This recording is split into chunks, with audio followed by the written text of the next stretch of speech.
This morning, Microsoft CEO Steve Ballmer announced that he'll be retiring within the next 12 months. I'm Dieter Bohn, senior editor for The Verge, and with me is our resident Microsoft expert, Tom Warren. How you doing, Tom? Hey, not too bad. So this is a pretty crazy announcement. Yeah, 9 a.m. Friday morning bomb of Yeah, actually, news. let's talk about the timing of this. So, I mean, these things typically happen on a Friday, but they did it at the beginning of the day, very early on the West Coast. Yeah, and the stock's going up because of it, and yeah, it's strange timing. Strange timing all around, really. Yeah, 9 a.m. on a Friday, but then like just as April 1's about to ship and Windows 8's obviously been around and all the executive changes and stuff, it's very curious timing. Well, we've seen a lot of executive changes. Yeah, we saw the whole Patrick just left. Yeah. And then more importantly, it wasn't that long ago that we saw the big, giant One Microsoft letter from Steve Ballmer. Yeah, and that's basically shaped the whole senior leadership team. So now, it's kind of strange. So Ballmer's basically been working with the board. They've shaken up the whole leadership team. And now there's this team in place, but now Ballmer's going. Right. So it seems like it seems like this was kind of planned, but I think it's just what's going to happen now. That's really the question. But yeah, the timing is just. I don't know. Now, Ballmer said that he would retire within the next 12 months after a successor is chosen. So do you expect that we're looking at one more year of Ballmer in charge, or do you think it'll be shorter than that?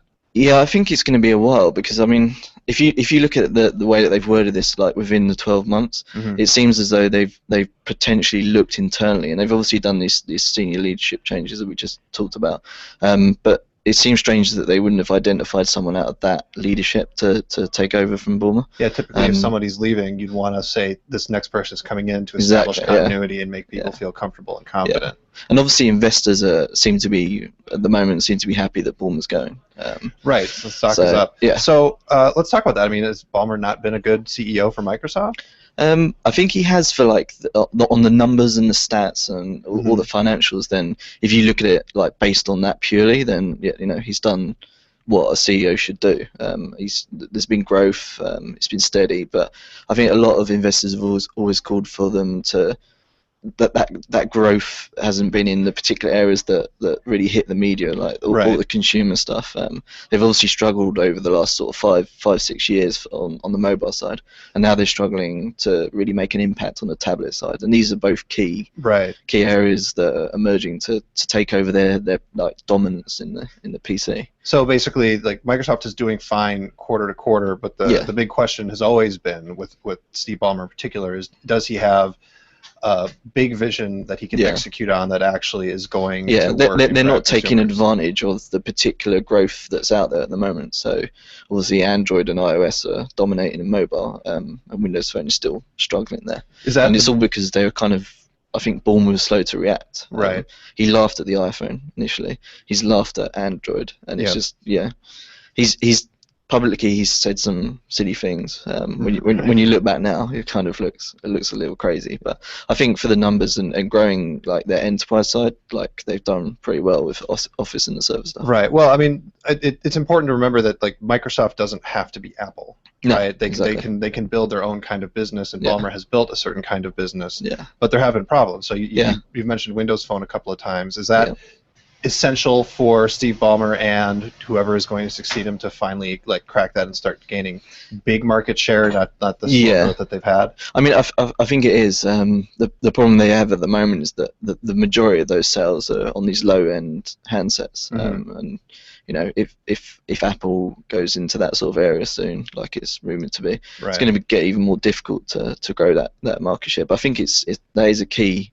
That is a key thing, and I don't think Ballmer has particularly really pressed upon essentially internally like how important that is, because like Windows Phone has been slowly developing, even though it was released in 2010. So I think they need to get. I mean, looking at who could possibly succeed and where this is going to go. They've got a recruitment firm. It's Hendrick and Struggles. And they're looking at both internal and external candidates. Right. Yeah. I think personally that the next CEO will be an external one. Oh, really? Yeah. I mean, I think just from looking at it initially is the fact that they haven't identified anyone immediately internally, and the recent executive changes, people leaving, and Sanofsky going even, back in November, I think it was. A while ago, yeah. I think this whole strategy and this whole like leadership stuff, it speaks to the fact that I think they need someone to come in externally and just shake things up a little bit, like really push upon this strategy and like streamline everything into this whole like one Microsoft goal. Well, so actually that was my next question is, do you think that this one Microsoft setup and the executive setup that Ballmer has put in place, he's going to leave, are we going to see yet another big shakeup of how Microsoft organizes itself and who's in charge of what once the new guy comes in, or do you think they're going to bring somebody in to just finish the plan that Ballmer started? Yeah, I don't think so. I think it is literally like finishing the plan that Ballmer started. I mean, it's curious that he's leaving now, but I guess you wouldn't want to leave in the middle of it either. So it's kind of, either way, there's no good time for him to really leave on this strategy. But yeah, I think they need someone to come in who's obviously experienced, and it's kind of a unique company, right?